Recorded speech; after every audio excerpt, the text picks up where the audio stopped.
Mheshimiwa Spika,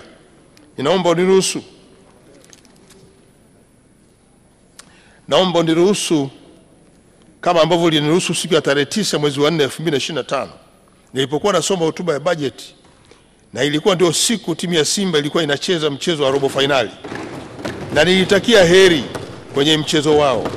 Nitumie nafasi hii sasa niwapongeze wawakilishi pekee wa nchi yetu na ukanda wa Afrika Mashariki na Kati waliosalia kwenye michuano mikubwa ya kimataifa barani Afrika, CAF Confederation Cup.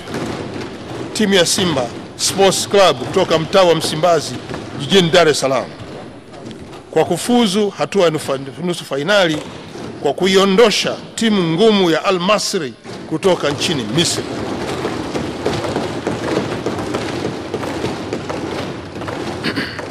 Mheshimiwa Spika, kipekee kabisa naomba nimpongeze mlinda mlango wa Simba Moussa Pin Kamara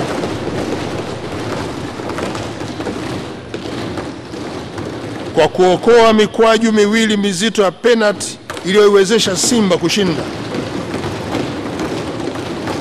Naipongeza sana timu ya Simba kwa ushindi huo na tunawatakia heri katika mechi inayofuata ya nusu fainali, na nina imani mtafika hatua ya fainali na hatimaye kutoa ubingwa kwa mara ya kwanza kwa kauli mbiu iliyosema hii tutavuka.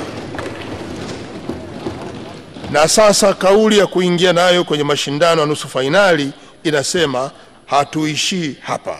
Hiyo ndio kauli mpya.